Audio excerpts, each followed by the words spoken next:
किसान साथियों नमस्कार। स्वागत है आपका हरी किरण फार्मिंग यूट्यूब चैनल पर। किसान साथियों आज हम बात करेंगे सोयाबीन पीली पड़ने के विषय में कि सोयाबीन में जो पीलेपन की समस्या है वो क्यों आती है, इसका उपचार क्या है और अगर ये आ जाए तो आप इससे कैसे निवारण पाएँ। जहाँ सोयाबीन में बड़े बड़े चैलेंज है जैसे खरपतवार हैं, गटर पीटर है, इल्लियाँ हैं, उन सबके सामने ये चैलेंज हमें थोड़ा छोटा लगता है, लेकिन किसान साथियों इस पर ध्यान देने वाली बात है क्योंकि इससे जो आपका नुकसान है वो बहुत ज़्यादा होता है। सोयाबीन पीली पड़ने के कुछ मुख्य कारण हैं, जिनमें पहला कारण है एंथ्राक्नोज नाम की बीमारी। एंथ्राक्नोज नाम की बीमारी, इसकी जो पहचान है किसान साथियों वो यह है कि इसमें पत्ते हैं उस पर भूरे कलर के धब्बे हो जाएंगे, साथ साथ थोड़ा पीलापन भी आपको दिखाई देगा। यह पीलापन फूल बनने के बाद ज़्यादा दिखता है क्योंकि पौधा है जो वो अपनी पूरी एनर्जी फूल बनाने में लगाता है, तो फूल बनने के बाद ये पीलापन आपको थोड़ा ज़्यादा दिखाई देगा। एंथ्राक्नोज जो बीमारी है किसान साथियों वो फफूंद जनित है। इससे बचने के लिए आप फंगीसाइड का इस्तेमाल करें, जिसके ऊपर हरी किरण फार्मिंग यूट्यूब चैनल पर पूरी एक संपूर्ण वीडियो बना हुआ है। दूसरा कारण है पीलिया रोग। अब पीलिया रोग को आप कैसे पहचानें।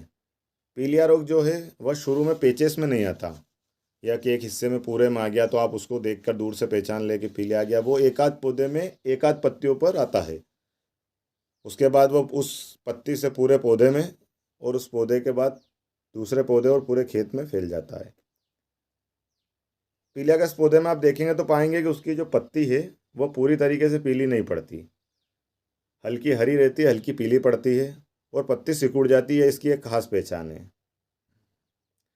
बाद में यह बढ़ता जाएगा तो आप देखेंगे पूरा पौधा पीला पड़ जाएगा, उस पर जो फलियां बनेगी या जो फलियां भी है वो भी पीली पड़ जाएगी, पौधे की ग्रोथ रुक जाएगी। लेकिन शुरुआत में पूरी पत्ती पीली नहीं पड़ती, हल्की पीली रहती है, हल्की हरी रहती है, जिससे आप इसको पहचान सकें। और दूसरा इसका ये है कि ये सिकुड़ जाती है। अब पीलिया रोग फैलने का जो मुख्य कारण है किसान साथियों उसके विषय में अपन बात करते हैं। पीलिया रोग जो है वो सफ़ेद मक्खी से फैलता है। सफ़ेद मक्खी रोगग्रस्त पौधे का रस चूसती है, उसके बाद उस स्वस्थ पौधे का रस चूसती है, तो वह रोगग्रस्त पौधे से स्वस्थ पौधे में यह वायरस चला जाता है। अब बहुत सारे किसान मित्रों का ये सोचना है या बहुत सारे किसान मित्र यह जानना चाहते हैं कि जब पहले पौधा या पूरा खेत स्वस्थ था तो ये वायरस आया कहाँ से। तो विशेषज्ञों का कहना है कि ये जो वायरस है ये ऑलरेडी नेचर में रहता है, खरपतवार में या कुछ अल्टरनेट होस्ट हैं जिन पर यह रहता है। तो जब अल्टरनेट होस्ट से मक्खियाँ, जो सफ़ेद मक्खी रहती है, वो आकर आपके पौधे पर बैठती है और उसका रस चूसती है, तो ये उसको वहाँ से यहाँ वायरस ले आती है। और फिर आपके अब इसकी रोकथाम कैसे करें किसान साथियों। सबसे पहला ये है जो मैं अपने सभी वीडियो में कहता हूँ कि किसान भाई खेतों की सतत निगरानी करें, जिससे हल्का सा भी कुछ किसी भी कीट का या किसी भी रोग का जो आभास होते ही आप उसको थोड़ा सा संभाल सके। तो आप इसका पीलिया रोग का तो अपने आप में कोई इलाज नहीं है, लेकिन आप पौधे को निकाल कर खेत से दूर फेंक दें। दूसरा ये है कि आप सफ़ेद सफ़ेद मक्खी का नियंत्रण करें, जिसमें कुछ रसायन है जैसे इमिडाक्लोप्रिड है या फिर थायोमिथोक्साम है। इनमें से किसी आप एक का छिड़काव करें, रोगग्रस्त पौधे को निकाल कर खेत से कहीं दूर फेंक दें। तीसरी समस्या जो है किसान साथियों वो जल भराव की है। अब जल भराव का बहुत सारे किसान मित्र गलत मतलब निकाल लेते हैं कि जहाँ पानी भरा हो या जिस खेत में पानी रुका हो उसे जल भराव कहते हैं।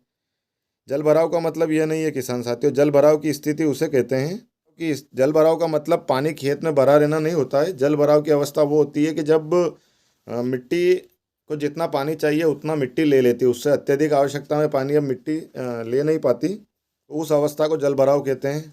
उसके बाद में जितनी भी बारिश होती है वो हमको दिखती है कि पानी निकल गया, वो बारिश का पानी निकल जाता है, लेकिन पौधे के अंदर जो छेद होते हैं या मिट्टी के अंदर जो छेद होते हैं उसके अंदर पानी पूरी तरीके से भर जाता है। मिट्टी पूरी अपनी क्षमता के अंदर ऑक्सीजन अवेलेबिलिटी छोड़ देती है। उस अवस्था में पौधे की जो पत्तियाँ वो पूरी की पूरी पीली पड़ जाती है और आप अगर ध्यान से देखेंगे तो तने के अंदर से जड़ निकलना प्रारंभ हो जाएगी। तो एक यह समस्या है किसान साथियों। जल भराव की समस्या से बचने के लिए आप बीबीएफ तकनीक से सोविंग कर सकते हैं। इसके साथ साथ किसान साथियों सूखा भी एक मुख्य कारण है जिसकी वजह से सोयाबीन पीली पड़ती है। पौधा जब 15 से 20 दिनों की प्रारंभिक अवस्था में होता है उस समय सूखा पड़ने से या फिर 15 से 20 दिनों के बीच में वर्षा ना होने के कारण पौधा लोह तत्व की जो कमी है, पौधे तक लोह तत्व नहीं पहुंच पाता, तो उसमें लोह तत्व की कमी हो जाती है, लोह तत्व जकड़ जाता है। तो पौधे के पत्ते आप देखेंगे उसके जो ऊपर की शिरा है वो हरी रहेगी और बीच का हिस्सा है वो पीला पड़ जाएगा। कभी कभी ये पीलापन इसके साथ साथ, क्योंकि आयरन नहीं है, तो हल्का नेक्रोसिस भी शुरू हो जाता है। नेक्रोसिस क्या है? इसमें आपको भूरे कलर के छोटे छोटे दाने दिखाई देंगे पौधे के पत्ते के ऊपर। तो इससे बचने के लिए भी आप BBF की मेड नाली पद्धति से शॉविंग करें, या फिर अगर उसके बाद भी समस्या है तो आप आयरन सल्फेट नाम का एक रसायन है, इसका छिड़काव कर सकते हैं। पूर्व में जैसा बताया है कि येलो मोजेक वायरस का प्रकोप अगर आपको दिखाई दे तो आप उसके पौधे को बाहर तुरंत करें। तीसरा ये किसान साथियों, जो मेरा अनुभव है कि आप खेतों की सतत निगरानी करें, चाहे उसमें कोई भी फसल हो। आप सुबह या शाम जब भी आपको समय मिले एक चक्कर खेत का अवश्य लगाएं, ताकि पौधों में कोई नई प्रकार की रोग या फिर नई प्रकार का किसी कीट का आक्रमण हो गया तो आपको तुरंत पता चल जाए। आशा है ये जानकारी आपके लिए उपयोगी होगी और आप अधिक से अधिक उत्पादन लें सोयाबीन में। वीडियो को यहाँ तक देखने के लिए धन्यवाद। वीडियो अगर अच्छा लगा हो तो वीडियो को लाइक करें, वीडियो को किसान मित्रों तक शेयर करें, अधिक से अधिक संख्या में चैनल को सब्सक्राइब करें। धन्यवाद। जय जवान, जय किसान, जय हिंद, जय भारत। मिलते हैं फिर नए वीडियो में।